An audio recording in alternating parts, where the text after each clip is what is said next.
Bona nit. Què hem de fer amb els residus nuclears? 9 municipis de tot l'Estat opten a acollir el magatzem temporal centralitzat que hauria de guardar durant 60 anys els residus radioactius que aviat saturaran les piscines de les 8 centrals nuclears que hi ha a l'Estat. El municipi d'Ascó, a la Ribera d'Ebre, voldria acollir el cementiri nuclear al costat dels seus 2 reactors. I per més que el Parlament, veïns i grups ecologistes no ho volen, l'Ajuntament d'Ascó no llença la tovallola d'una decisió que prendrà al juny el govern de l'Estat. No hi ha dia que no hi hagi notícia. Avui mateix l'Ajuntament d'Ascó ha començat una campanya informativa sobre els beneficis del magatzem nuclear amb suports de tota mena i fins i tot amb una cançó. D'altra banda, la coordinadora antinuclear ha presentat al·legacions al Ministeri d'Indústria. Tot plegat va començar fa gairebé 4 anys amb l'anunci del govern espanyol. Hemos aprobado el 6º Plan General de Residuos Radioactivos que ha traído al Consejo el Ministerio de Industria.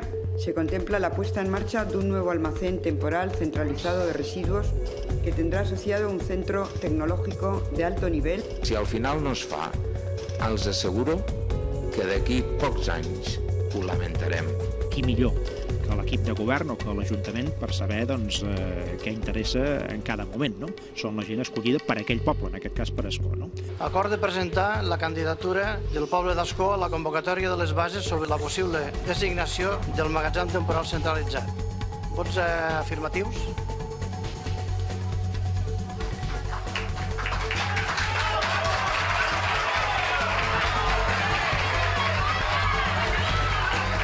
No, yo no quiero un almacén nuclear en Ascó.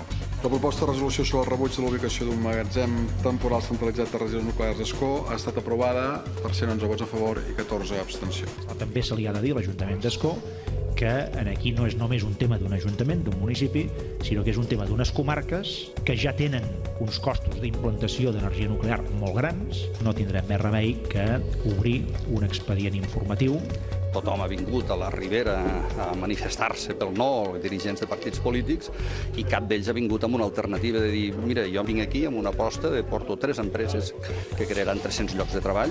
Entenem que la implantació d'aquest cementiri condemna els habitants de la comarca a una posició subsidiària, pròpia dels territoris colonials. Hi ha hagut una por generalitzada de l'ús electoral d'aquesta qüestió, tant d'uns com d'altres.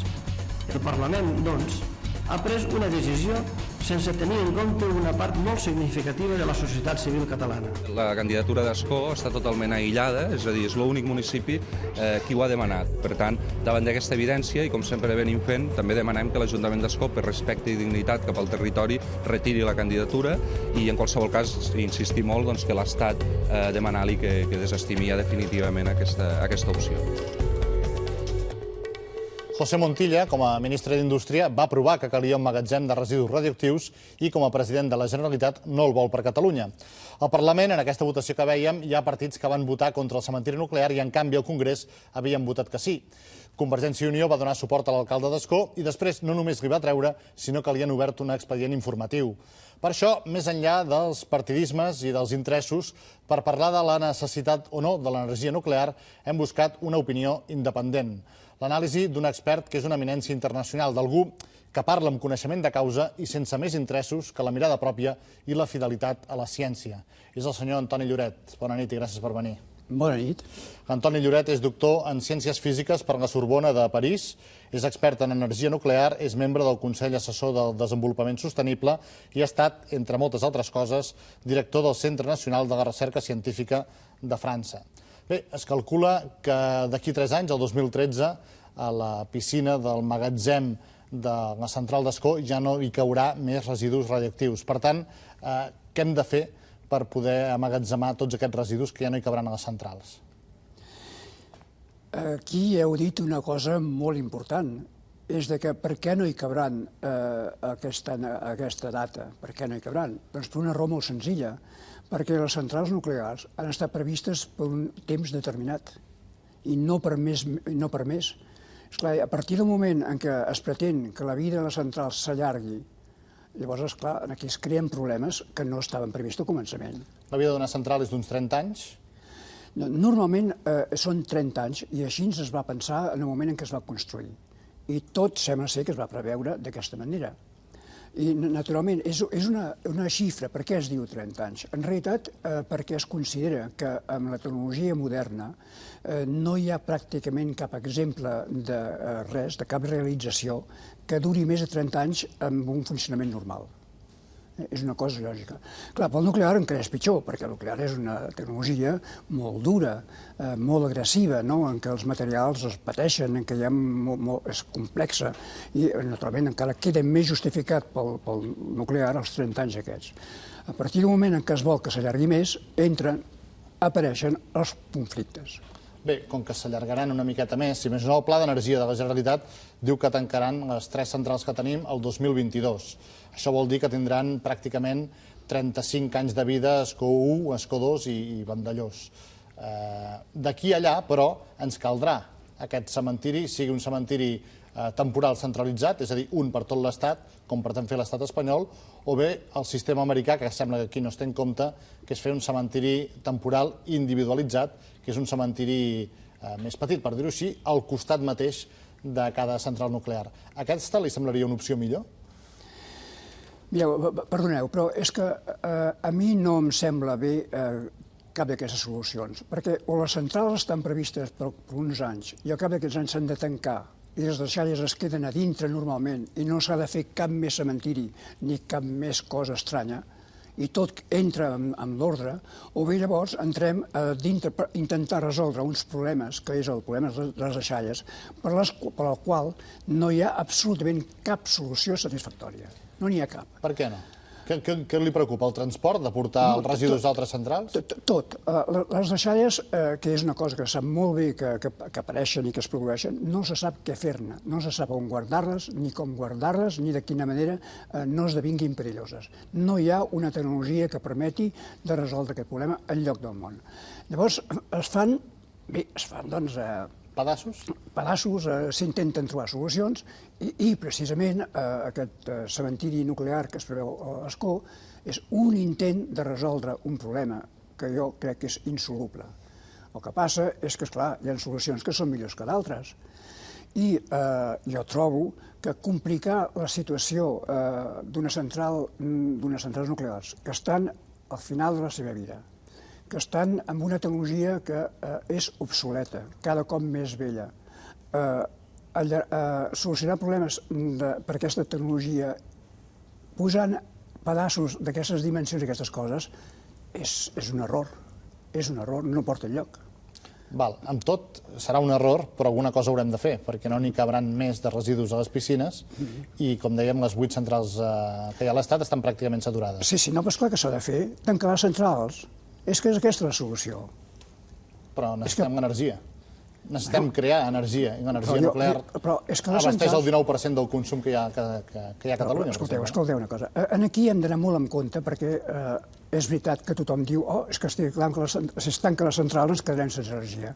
Però això és fals. És francament erroni. Penseu una cosa.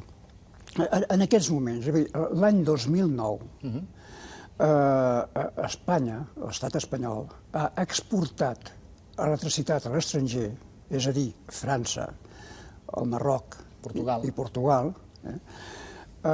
l'equivalent del consum domèstic d'electricitat de 6 milions d'habitants per any, durant tot l'any.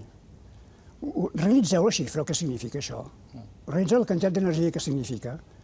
Està dient, per tant, que podríem prescindir de l'energia nuclear i Espanya encara tindria excedent d'energia? Potser no tindria potser aquests excedents. Potser no podria exportar, però en tindria suficient. Però és que no necessita tanta energia com això. En té molta, en disposa de molta, afortunadament. El problema no queda resolt així tan de pressa i tan... Això és evident.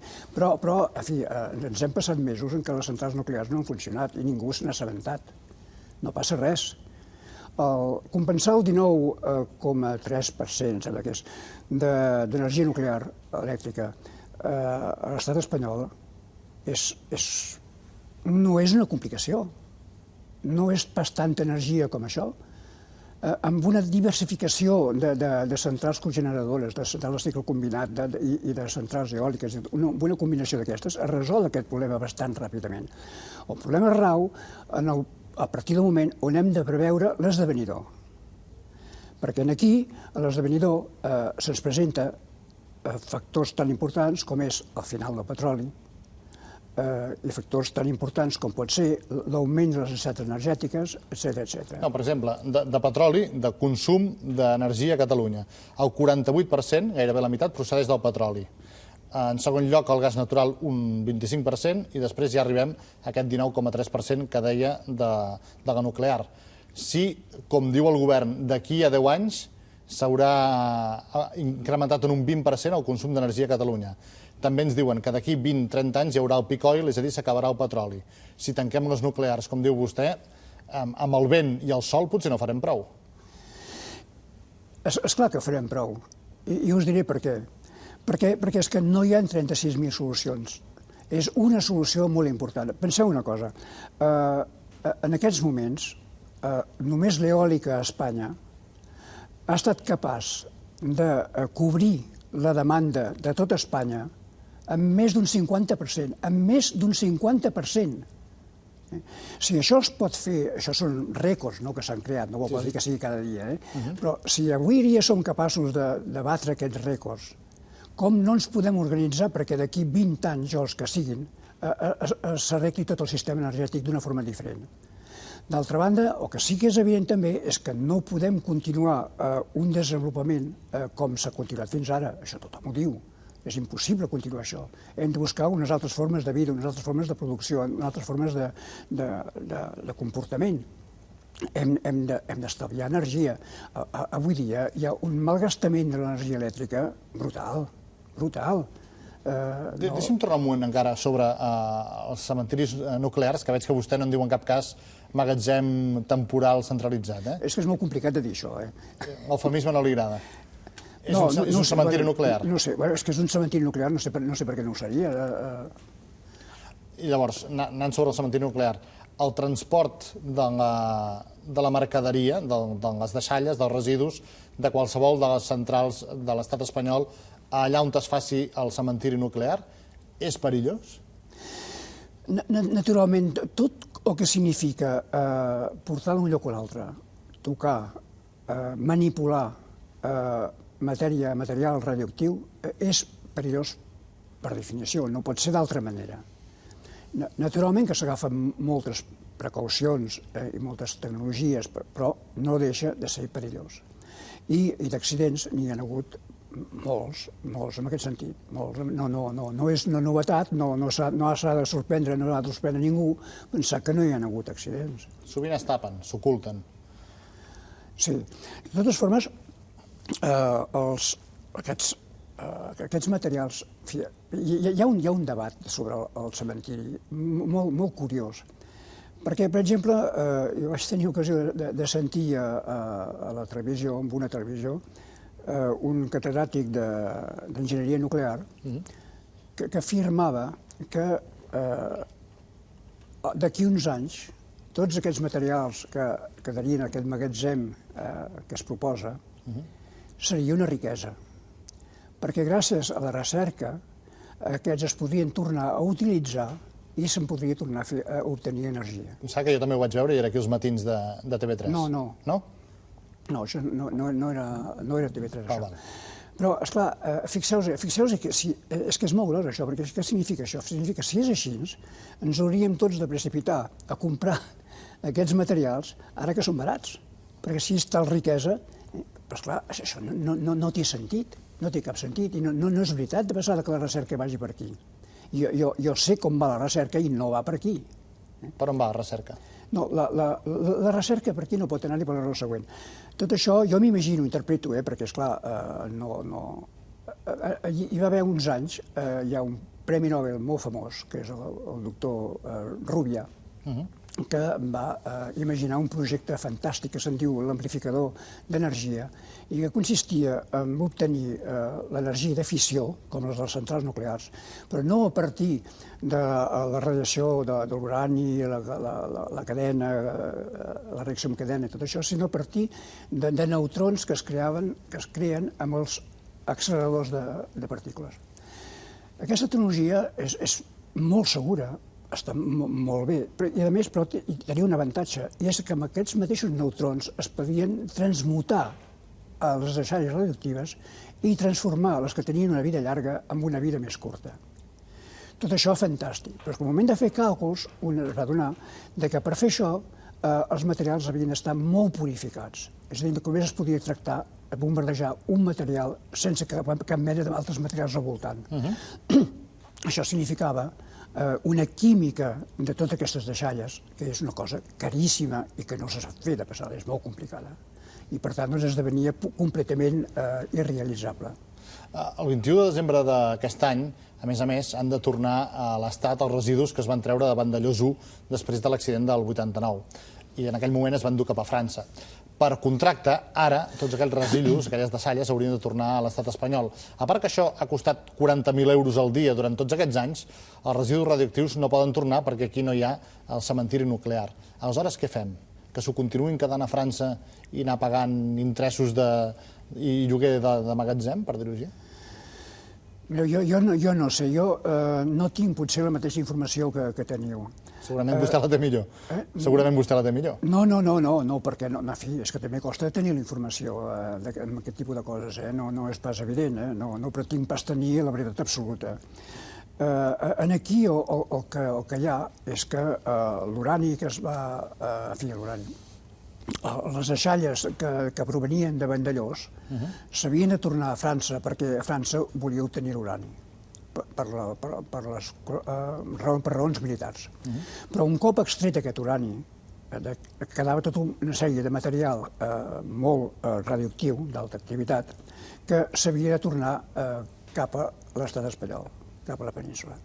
I llavors, segons he entès, es va establir que s'havien de pagar uns 60.000 euros per dia de fiança, mentre aquest urani no tornés aquí.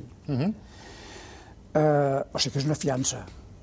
Aquesta fiança molt possiblement es pot negociar, perquè tot es pot negociar entre els dos països, però és que hi ha una cosa més important que tot això, és que el volum d'aquests elements radioactius és únicament de 13 metres cúbics. És el volum d'una habitació petita. I per aquesta habitació, per posar això, no fa falta en absolut de llançar-nos en una aventura tan extraordinària i tan fantasista com és crear aquest cementiri nuclear que es preveu. D'aquí en el món no hi ha cap cementiri d'aquest tipus on es traslladen les centrals d'un lloc cap a l'altre, amb distàncies importants. No n'hi ha cap.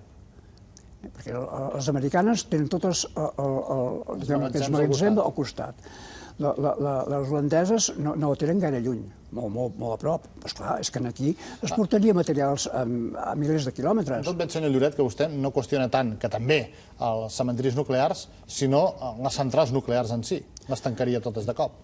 Però és natural que sigui així, és natural. Les centrals nuclears han patit d'un fenomen molt particular. Heu de pensar que si existeixen no és perquè produeixen energia, sinó que és per qüestions militars. Si no hi hagués hagut la bomba atòmica, aquesta tecnologia no s'hagués desenvolupat en absolut. S'han construït les centrals nuclears com si fos una fàbrica d'urani i de plutoni per poder tenir un arsenal atòmic. És aquesta l'única raó. I tot va encaminat cap aquí. Mireu, per exemple, les dificultats que hi ha amb la qüestió nuclear a l'Iran.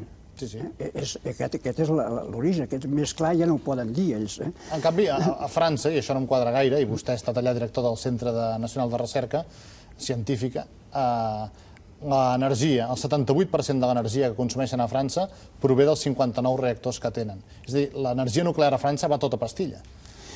Sí, però s'han d'analitzar les coses segons el context en què s'han creat les coses. Heu de pensar que França ha tingut 12 premis Nobel, la majoria dels quals són de física nuclear. Són ells els que han descobert pràcticament tot el que es coneix sobre l'àtom, sobre el nucli, tot això. És una cosa molt important, aquesta tradició de la recerca, molt important. Després de la Guerra Mundial, al arribar el general de Gaulle al poder, va voler que França esdevingués una potència atòmica. I llavors va desenvolupar tecnologies de reactors diferents i va desenvolupar la bomba atòmica, la bomba d'hidrogen i tot un programa que es va manifestar així per assegurar l'esdevenidor nuclear militar del país. De passada feia electricitat. No s'anava a llançar tampoc aquesta electricitat ja que es feia això, no? Però aquesta és la raó per qual França això. Ara, hi ha una cosa que hem de tenir en compte. A la indústria electronuclear no s'ha resolt el problema de les deixalles, com us he explicat abans, sinó que hi ha un altre problema més greu que no s'ha resolt, i és el de la seva seguretat. Hi ha la possibilitat que hi hagi un accident major. Què significa això? Significa que amb una reacció de fissió la temperatura esdevé important i gràcies a això es pot fer funcionar una turbina, etc. Però si hi ha un descontrol d'aquesta temperatura, arriba a tenir pràcticament uns 3.000 graus, temperatura a la qual tot fon, no hi ha material que resisteixi això, formigó, ferros, tot fon. I a partir d'aquest moment, si aquesta temperatura apareix en el cor del reactor, tots els materials radioactius que hi ha dintre es volatilitzen i s'escapen cap a l'exterior i per molt de contenció que hi hagi és inevitable un accident d'aquest tipus. Un accident d'això, si succeeix a Ascó, és pràcticament tot Catalunya que queda arruïnada, perquè m'explicareu què passa si hi ha una contaminació al voltant d'Ascó de l'ordre de 50 i 100 quilòmetres en què els cultius tot queda afectat. En tot, vostè diu, pot ser que passi, però pot ser que no passi. El Le Monde, el diari Le Monde, a França, va publicar que després de Txernòbil l'any 86 han passat en el conjunt de 439 reactors nuclears que hi ha funcionant al món un total de gairebé 10.000 anys sense un accident major, com vostè diu. Per tant, d'accidents en passen, però l'últim és del 86. A veure, aquest argument és terrible, perquè jo també podria preguntar-li o preguntar quants morts i desgràcies necessitem que es produeixin per comprendre que això és perillós. Quants? I la prova que tothom ho sap que és perillós és que no se'n parla. Parlar d'un accident major no se'n parla, és com si no existís. Es considera que és tan poc probable que no pot ser, però això és una il·lusió. No hi ha tecnologia humana que sigui capaç d'assegurar que no hi hagi cap accident, perquè a més els accidents sempre es produeixen amb les coses que no s'han pensat, de passada. O sigui que no podem tenir aquesta pretensió. I aquesta por de l'accident, els mateixos empreses nuclears ho coneixen molt bé i és per això que oculten les coses, que menteixen, com tots sabem, que no diuen la veritat, que fan una propaganda, una contraveritat de les coses increïbles. Per exemple, ara amb aquest debat surten moltes coses. Hi ha un enginyer, un altre enginyer d'enginyeria nuclear, un catedràtic d'enginyeria nuclear, que clar, ataquen les energies renovables i no va dir altra cosa que el fotovoltaic contaminava. Sí, perquè portava silici. Portava silici. Això és una cosa, però com és possible que es digui una cosa així?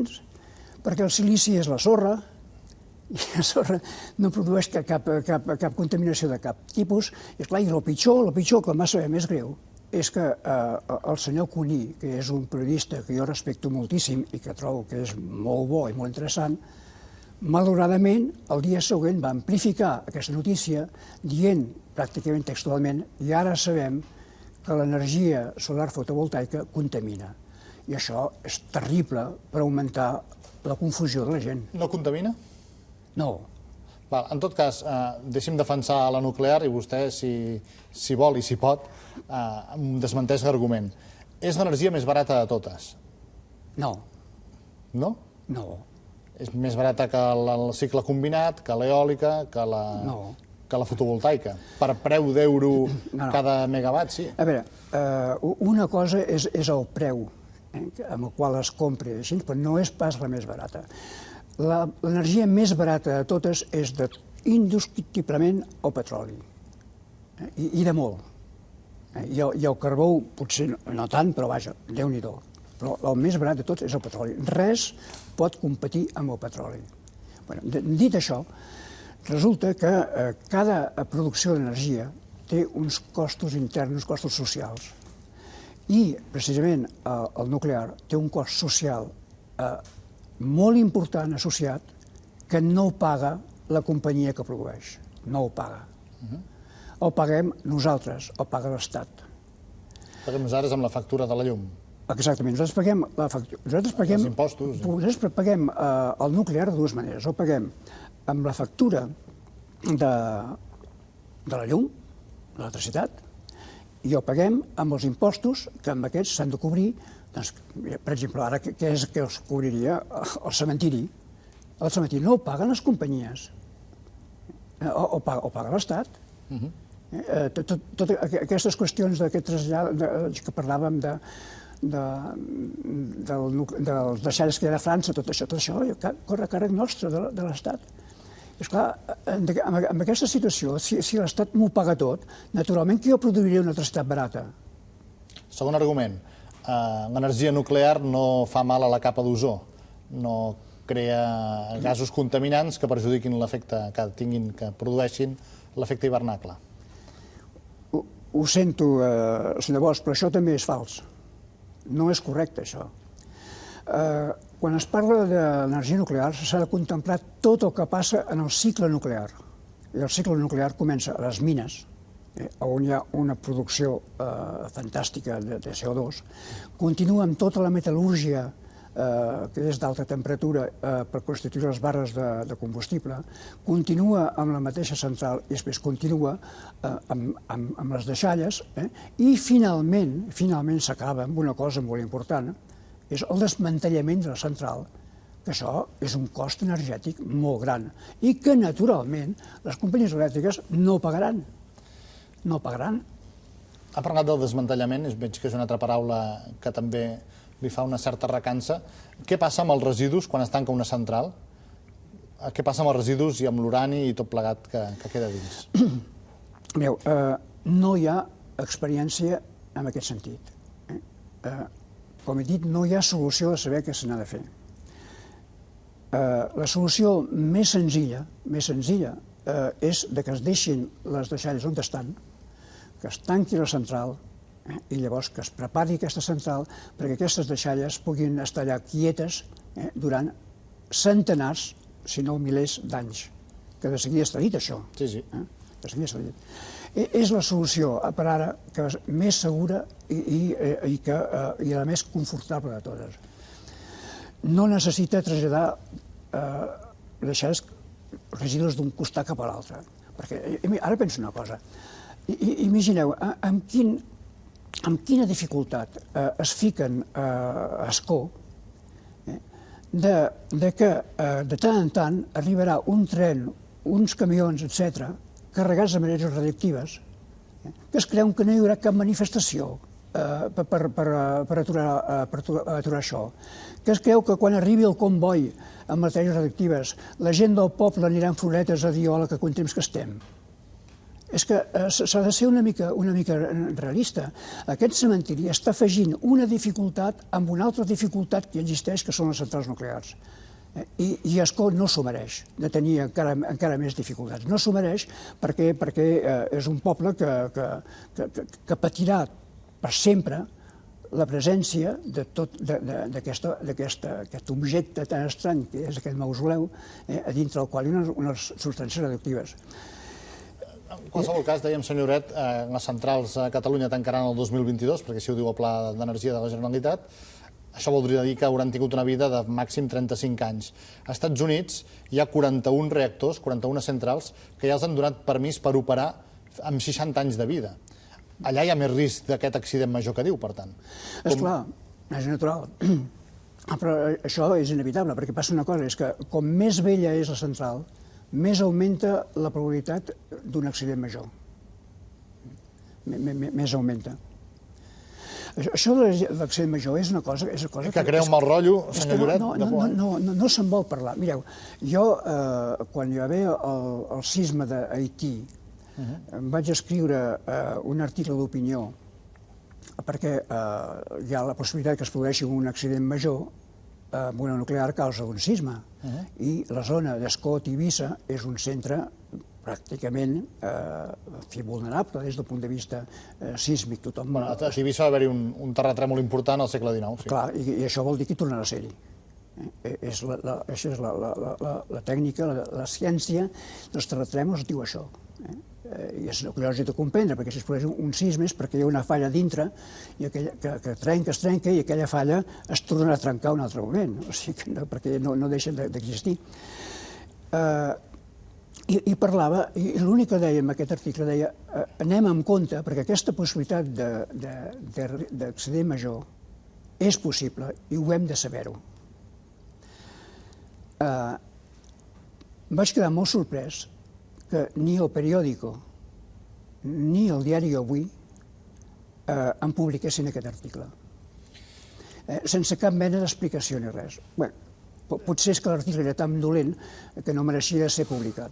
Entenc que vostè és una eminència i el que diu realment ens posa la pell de gallina. Fa la sensació que no és que ho desitgi, però que sàpiga que vindrà un Big One, una gran catàstrofe nuclear. A mi no m'agrada gens de parlar d'aquestes coses, perquè, veureu, de seguida m'acusen de catastrofisme. Però llavors què he de fer? No dir la veritat? No, perquè és que... Per què pràcticament només ho diu vostè, doncs? Perquè això pregunteu als altres. Perquè jo no ho sé. Però és que és una cosa perfectament coneguda. No explico pas cap secret. A veure, no és veritat el que dieu, perquè és que hi ha organitzacions com Greenpeace que fan un treball excel·lent amb això. Hi ha altres organitzacions com grups de científics que tracten sobre els problemes nuclears, d'informació sobre els nuclears, a França, a tot arreu. I tots aquests només fan que explicar aquestes coses. Vol dir que de Txernòbil no n'hem après gaire res? Jo no sé, jo no n'he après, de Txernòbil, perquè són coses que s'havien imaginat molt. Jo vaig estar a Three Mile Island, perquè el president Tarradellas em va enviar perquè fes un informe independent allà. L'accident greu de Harrisburg del 79. Aquest.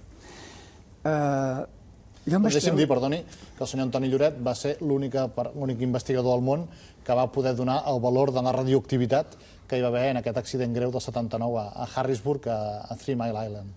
Així que esteu ben informats. Bueno, ho intentem. Digui. No, de tota aquella experiència jo em vaig treure una cosa molt personal i molt impactant. Jo vaig veure com treballaven els obrers per colmatar a les esquerdes que hi havia a la central allà mateix, perquè passava una cosa. Aquesta central estava al mig del riu, amb una illa al mig del riu, però al voltant hi havia unes collines que estaven molt a prop, i des d'aquelles collines podies veure perfectament tot el que passava, com la gent corria cap allà. Hi havia una agitació de la gent treballant com bojos. Jo vaig parlar amb aquests obrers que estaven descontaminant les coses. I, naturalment, estaven molt angoixats. Però hi ha una altra cosa que em va sorprendre molt més. És quan vaig estar a la ciutat de Harrisburg, que està allà al costat, on hi havia un silenci i una calma de mort, terrible. La gent no parlava, no sortia, no hi havia vida al carrer, res. Només es veien anuncis de certs comerciants que venien aspiradors per treure la pols nuclear. Clar, és tot una defensa, però tan petita, una cosa així. Tan ridícula, sí. Tan ridícula. I després vaig assistir també a reunions dels veïns, i la gent no sabia què fer, no sabia què dir i no sabia què fer. Tot, senyor Lloret, per acabar, l'Eduard Ponset té una definició de felicitat que m'agrada bastant, que diu que és l'absència de por. Si penséssim en això, ni viuríem, ni agafaríem cotxes, ni agafaríem avions, no faríem gaire res. Esclar, això és veritat, perquè passa una cosa, té raó, perquè passa una cosa, és que, per exemple, si ens expliquem que hi pot haver un accident de cotxe i que es mor 3-4 persones, un autobús o un tren que descarri tot això, ens esgarrifa, ens molesta, estem en això. Ara, quan parlem de que el mal pot arruïnar a tot Catalunya, això no sabem què vol dir. Això no, és impossible. Psicològicament no ho entenem. Perquè no ho hem viscut. Perquè possiblement ho hem viscut, però no ho entenem. De totes formes, el nostre cervell està equipat per una protecció psicològica que ens evita que ens espantem per aquestes coses, que si no podríem viure. Si estiguéssim contínuament pensant que hi ha aquestes gràcies, que ara mateix aquí mateix ens pot caure un meteorit aquí sobre. Un focus. Si estiguéssim pensant això, no podríem viure, és impossible. I tenim doncs uns problemes de defensa psicològica normals de l'espècie humana. És per això que es passa tantes hores al dia tocant el cello, per oblidar, per no pensar-hi. Oh, una mica sí, Una mica sí. Antoni Lloret hem dit que tindria mirada pròpia i que seria fidel als seus coneixements i a la ciència. Gràcies per ser aquesta nit a l'Àgora i molta sort. Moltes gràcies. De seguida parlem d'automoció, de la crisi i de si cal o no que el govern incentivi la venda de cotxes. De seguida, això serà, per tant, després del bloc de l'Àgora d'aquesta Setmana Santa, que ens preguntarem si s'ha de prorrogar per tercera vegada el pla de 2.000 euros per comprar un cotxe nou. No s'ho perdin, que en parlem de seguida. No podia arribar en més bon moment. En plena davallada electoral del president francès, castigat a les regionals, Sarkozy visita Obama a la Casa Blanca. L'agenda dels dos caps d'estat girarà al voltant del Pròxim Orient, però tot apunta que el fons quedarà ofegat per les formes.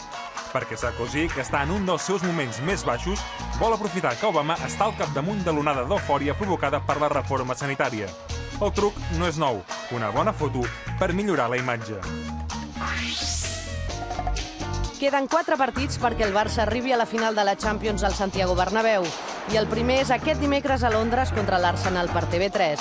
Un duel ple d'al·licients enfrontarà 2 capitans formats a la Masia, 2 entrenadors que aposten pel planter i l'espectacle, l'antic equip de l'Enric, que algun dia podria ser el president d'honor de l'Arsenal. En definitiva, la venjança de la final de París. Uns quarts de final que el Madrid veurà des de la barrera. Primer va ser París, després Mallorca i ara s'hi afegeix Frankfurt i Milà. En només 2 mesos i mig, l'aeroport lleidatà ja té sortida a les illes i a les 3 grans destinacions europees, França, Itàlia i Alemanya. Una dinàmica ascendent que des de la terra ferma esperen que situï les terres de Lleida als mapes europeus. De moment, Ryanair ja ho celebra posant a la venda 1 milió de bitllets europeus a 5 euros. A la tercera va la vençuda i aquest cop sembla que sí, que malgrat els retards de calendari i les incidències a la xarxa, la televisió analògica s'apagarà definitivament. Comença l'era digital, una era de més canals, més qualitat d'imatge i més interacció amb l'espectador.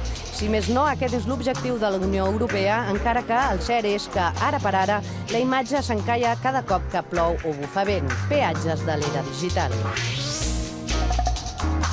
Com cada any, diumenge de Pasqua serà a Euskadi diumenge de banderes. Aquest, però, és el segon haver Iaguna amb el PNB fora del govern i el primer amb tota la cúpula Abertzale empresonada. Un context que ha empès l'independentisme basc a convocar una jornada unitària sense el PNB, que no s'hi ha volgut afegir, tot i estar d'acord amb el lema «Som una nació, necessitem un estat». Tots, doncs, trauran les banderes, però cadascú la seva.